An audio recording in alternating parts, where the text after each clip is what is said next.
Video है या visual कहें, वो काफी सोशल मीडिया पर प्रधानमंत्री नरेंद्र मोदी का वो वायरल हो चुका है। बहुत सारी बातें उसको लेकर कही जा रही हैं, साथ साथ आरती करते हुए, और बहुत वो सब आप सब अच्छी तरह से जानते हैं, उस पर टिप्पणी करना ज्यादा उचित नहीं है। लेकिन दूसरी तरफ अमेठी को लेकर के जो राहुल गांधी यहां सुनाई दे रहे हैं कहते हुए कि क्या कुछ नहीं दिया हमने, और खासकर नेशनल हाईवे से लेकर के ट्रिपल आईटी और तमाम चीजें, डेवलपमेंट की बात अमेठी की सीधा प्रहार न करते हुए स्मृति ईरानी पर, लेकिन ये और खासकर AK-203 उन्होंने कहा था, यानी 203, AK-47 या AK-56, ये आप लोगों को पता है कि इसका राइफल फैक्ट्री का जो उद्घाटन है अभी फिर से किया गया है और रशिया के साथ में, और इसको लेकर के बहुत सारी बातें होती रही हैं और ये दावा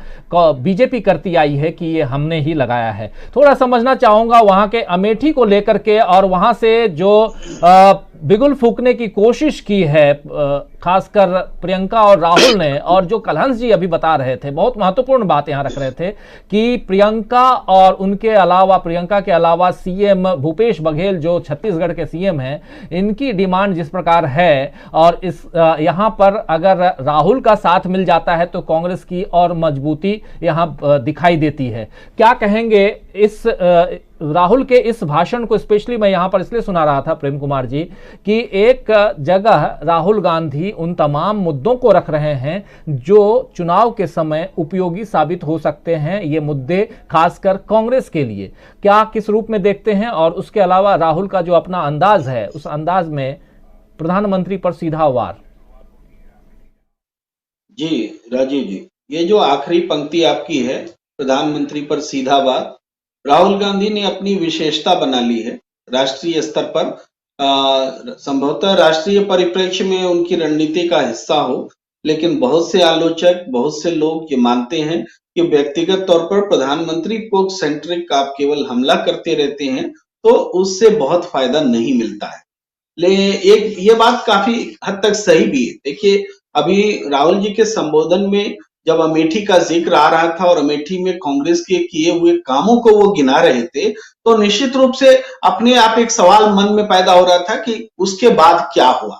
वो बोलने की जरूरत नहीं थी, लेकिन जैसे आप उन इश्यूज पे जाते हैं कि गंगा में वो अकेले डुबकी लगा रहे हैं, तो हम देखिए यह भी आलोचना करते हैं कि प्रधानमंत्री नरेंद्र मोदी जी कभी मंदिर जाते हैं, कभी कुछ और करते हैं धार्मिक प्रयोजन से, धार्मिक मकसद से, तो वो कहीं ना कहीं ध्यान भटकाने का प्रयास कर रहे हैं। हम ये भी बोलते हैं, तो अगर वो ध्यान भटकाने का प्रयास कर रहे हैं तो उन्हीं मुद्दों पर केवल बात करके और जरूरी मुद्दों को छोड़ देने से, क्योंकि जरूरी मुद्दे तो छूट रहे हैं या ऐसे संबोधनों से, ऐसे मुद्दों में पढ़ने से। मैं आपको सिंपल छोटी सी बात बता रहा हूं कि उत्तर प्रदेश में किस तरह से लोग आंदोलित हैं। देखिए, अनुदेशक का मामला आप जान रहे हैं, किस तरीके से अनुदेशक आंदोलन कर रहे हैं, लगातार कर रहे हैं। शिक्षा मित्र का मामला आप जान रहे हैं कि किस तरीके से वो आंदोलन कर रहे हैं, और अभी तो दो आत्महत्या हो गई है। आज 2 आत्महत्या हुई है, कल एक आत्महत्या हुई है। कौन लोग कर रहे हैं?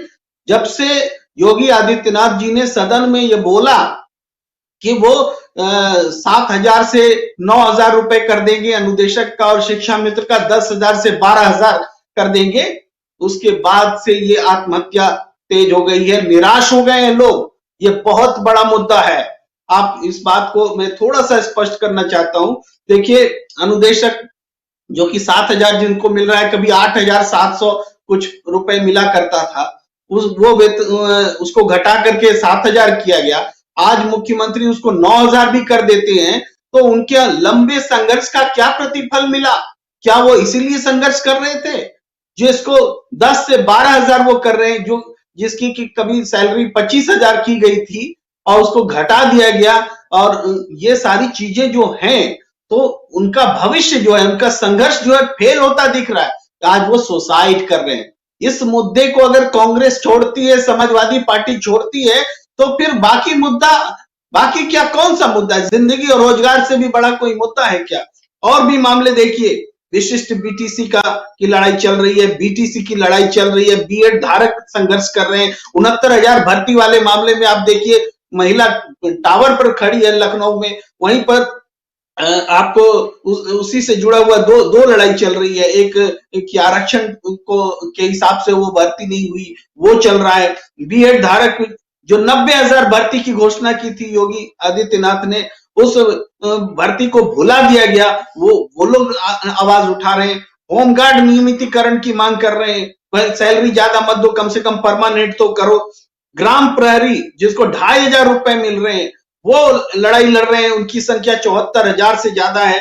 प्रेरक है 2 लाख से ज्यादा, उनको सिर्फ 2,000 रुपए मिल रहे हैं। 2018 के बाद से वो 2,000 रुपए भी उनको नहीं मिले हैं, वो लड़ाई लड़ रहे हैं। फार्मासिस्ट की लड़ाई चल रही है, 3,000 पदों की भर्ती रुकी हुई है 2003 से। उर्दू टीचर 2016 के बाद से 4,000 पद जो खाली है उसके लिए लड़ रहे हैं। रसोईया है, आंगनबाड़ी है, इस सब के लोग भी नियमितीकरण की लड़ाई लड़ रहे हैं। मैं लगातार बहुत जल्दी मैं आपको गिना रहा। स्वेच्छागृही जो शौचालय का जो अभियान शुरू किया था सरकार ने, जिसमें कि स्वेच्छागृही को 1,000 रुपये मिला करता था प्रति शौचालय, वादा था, उनको पैसे नहीं दिए गए। काम हो गया, पैसा नहीं दिया गया, वो उसके लिए लड़ रहे हैं।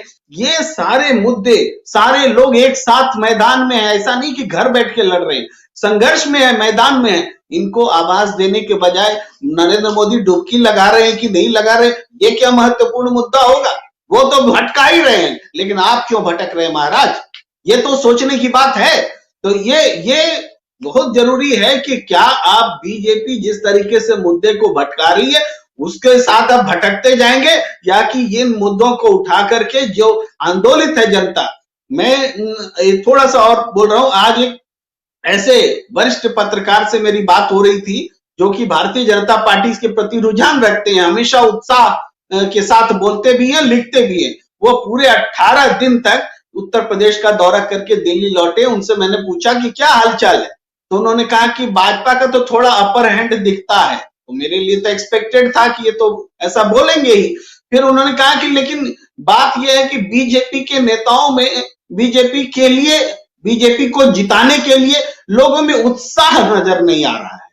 ये महत्वपूर्ण बात है। फिर उन्होंने कहा कि मैं कई लोगों से मिला, उनका कहना है कि मैं तो बीजेपी को वोट दे दूंगा, पहले भी मैंने वोट दिया था, लेकिन मेरी पत्नी देने वाली नहीं है, क्योंकि वो कहती है कि किचन का बजट बढ़ गया, वो कहती है कि रसोई गैस में जो है उसमें ज्यादा पैसा लग रहे हैं, इस तरह की बातें कह, ये सारी बातें वो फीलिंग्स रख रहे हैं। तो ये जो गुस्सा है महंगाई को लेकर के घर घर से, जो मैं भाजपा के बहुत प्रखर समर्थक एक पत्रकार मित्र से बात करके मैं बता रहा हूं, जो घूम करके आए 18 दिन लगातार, उनकी बात बता रहा हूं। तो इस गुस्सा को आप कैसे कन्वर्ट करेंगे, कैसे आप वोट में तब्दील करेंगे, कौन सी रणनीति अपनाएंगे? बिछ गई सियासी विसार, खेला जा रहा है सियासी खेल, जारी है वार पलटवार। शह और मात के खेल में बनाई जा रही है रणनीति, कौन पड़ेगा किस पर भारी, ये कभी भी सिर्फ हस्तक्षेप.com पर अमलेंदु उपाध्याय के साथ।